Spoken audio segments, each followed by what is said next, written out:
Most people remember Galileo for one dramatic moment. A tower, two falling objects, and a neat, instant victory over Aristotle. But the real story of motion isn't a stunt. It's a measurement problem solved with wood, water, and patience. Lawrence Pisa, 1600s. To discover laws of motion, Galileo needed something radical for his time: reliable timing. Freefall happens too quickly for crude clocks, so he changed the game. He slowed nature down. A vertical drop transforms into a shallow incline. The Leaning Tower of Pisa story is famous, but the evidence is complicated.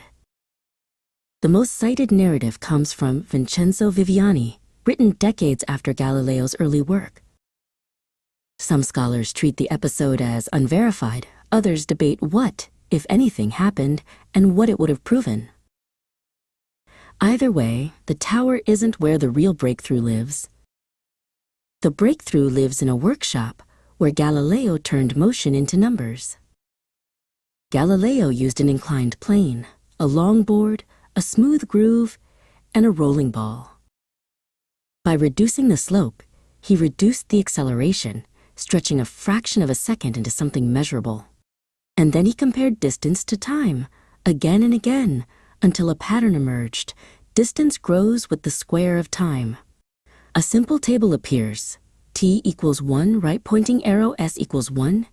T equals 2, right-pointing arrow, S equals 4. T equals 3, right-pointing arrow, S equals 9. Then one line, S proportional T squared. Double the time, and the distance doesn't just double, it quadruples. That's acceleration, revealed by counting.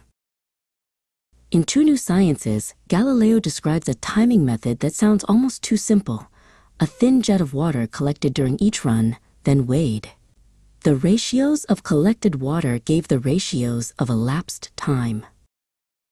This is the quiet genius of the experiment. Time becomes a measurable substance. Motion becomes an accounting problem. Time right-pointing arrow measurable. Galileo also studied pendulums because he needed regular intervals. Museums today summarize the historical claim as isochronism, the idea that a pendulum's period stays constant for the same length. Later work, including Huygens, showed important limits and refinements. But for Galileo, the pendulum was part of the same mission: make time stable enough to test nature.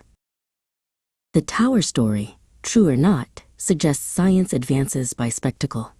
Galileo's motion work suggests something more powerful. Science advances when measurement becomes possible.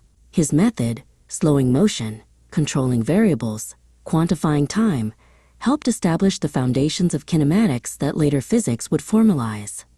Galileo didn't need a tower. He needed a ramp and a way to count time. That's the real origin story of motion, not the fall, but the measurement.